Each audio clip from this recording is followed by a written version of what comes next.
Alright, cool. Hello. Hi. So, I spent the month of February doing Virginia Woolf's writing routine.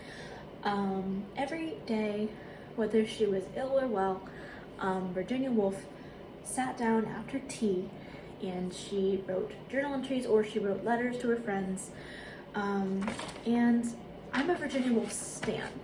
When I read about this, I watched Christiane Jones do a video like this, link down below, and I was besotted, obsessed. I was like, oh my god, this is gonna be what makes me into the writer that I've always wanted to be. And so I did it.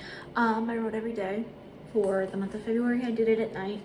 I wrote a lot in my notes app, in like the wee hours, and let's count up. I actually haven't counted up how many pages I got, so let's do it. Comes out to 14 pages of handwritten stuff. I have been a journaling girly since I was like 12. I actually have all of those journals. Actually, hold on one sec. So, this is the pile. That's so many. This is the pile of journals I've kept since I was like 14. Now, 12. I have kept all the ramblings of every iteration that I've ever had of myself, and I've found it very rewarding. But enough about me. Let's talk about Virginia. I took a seminar on Virginia Woolf in my undergrad at the young and ignorant age of 19, and I found myself just so jealous of her ability to turn a phrase, but completely frustrated with the modernist stream of consciousness technique that she employed. I would finish my Jacob's Room readings for the class the next day, and I would breathe a sigh of relief because that meant I could move on to the next task on my endless to-do list. I was in college. I had a million things to do, and delving deep into the sometimes obtuse work that Virginia produced was not a top priority. Now that I'm out of education and reading her for my own personal edification, it all sits a bit differently. I'm 23 now, which is not very old at all, and yet I can feel myself looking at her with totally different eyes. I'm a bit besotted, honestly. I get it now.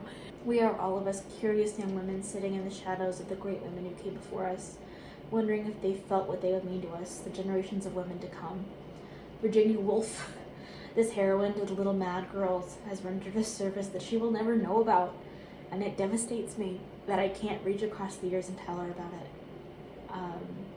I just finished reading Gillian Gill's Virginia Woolf and the Women Who Shaped Her World, and getting a full biographical POV on her has helped illuminate a lot of things for me about her writing and her creative output, things that I'd always really wondered about.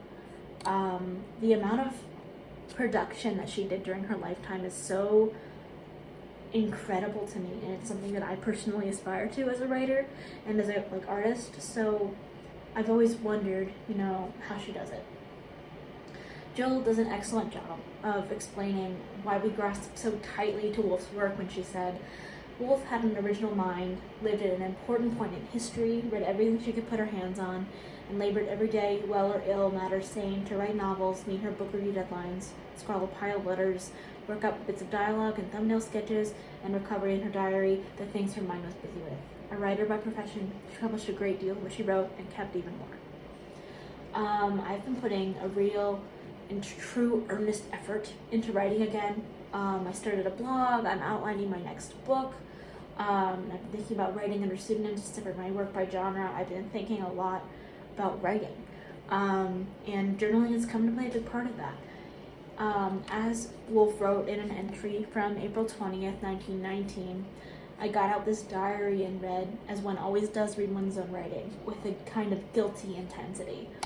I confess that the rough and random style of it, often so ungrammatical and crying for a word altered, affected me somewhat. I'm trying to tell whichever self it is that reads this hereafter that I can write very much better, and take no time over this, and forbid her to let the eye of man behold it. And now I may add my little compliment to the effect that it has a slapdash and vigor and sometimes hits an unexpected bullseye. But what is more to the point is my belief that the habit of writing thus for my own eye only is good practice. It loosens the ligaments. Never mind the misses and the stumbles. Going at such a pace as I do, I must make the most direct and instant shots at my object, and thus have to lay hands on words, choose them, and shoot them with no more pause than is needed to put my pen in the ink. I believe that during the past year I can trace some increase of ease in my professional writing, which I attribute to my casual half hours after tea. Something that I really was fascinated by when I read Gill's work was the way that she was grounding Virginia in her past, in her ancestors, and her forebears. Because I spend quite a lot of time thinking about these authors and what they mean to us in the present and in the future. For Virginia, let's see, that entry was from April 20th, 1919. That's like 2 months away. No, it's a month and some change away. And it'll be a little more than 100 years ago that she wrote that.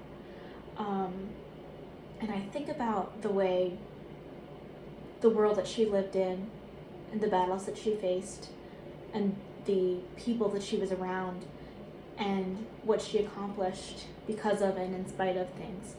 And it almost brings me to tears thinking about the women that have come before us and how they affect the way that we do things now.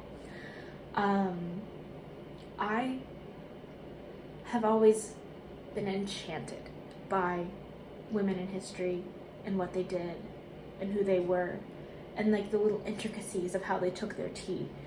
And it truly has been illuminating for me to, one, think very deeply and engage with Virginia on this level like I have in the last month. Two, to kind of engage with my own thoughts a little bit, not only about how I feel about art and the world and politics, but how I feel personally. The emotions that I've felt, because I did get out some of these journals and I did reread them. And like Virginia said, as one always does, one read one's own writing with a kind of guilty intensity. I think about all the women in history that have written something down and then read it back and just drank in the fact that we exist and that we are and that we make. And honestly, I could go on forever about it. I just think it's exceptional. So there's no good way to conclude this, but suffice it to say, allowing myself time to think and sit within myself has been truly illuminating for me in a lot of ways that I wasn't expecting it to be. So if the idea of it appeals to you at all, you should do it. I didn't think I would like it as much as I do, and I loved it. So first recommendation, read Virginia Woolf specifically. I'm still reading right now A Writer's Diary, which is a compilation of all of her diary entries over all of her life, edited by her husband. Read some Virginia Woolf because honestly everyone could benefit from it. And two, if you feel at all compelled to write something down, you don't have to spend a lot of time doing it. You don't have to even like set aside a certain time of day. If you have a thought, write it down because your thoughts are worth keeping. And I think that's been a big part of it, is allowing myself to realize that my thoughts are worth like taking up space. Yeah. So that was disgustingly sentimental, so I apologize, but I had a great time doing this challenge. If you want to see a video that's much more thoroughly and thoughtfully put together than this slapdash emotional mess that I've made for you, Christiane Jones made a wonderful video that you should definitely check out. Link below, and I'll put it in the I think, if I can. I hope that your February went well. I hope that your March is starting to go even better. Like, comment, subscribe, and I'll see you very soon. Bye.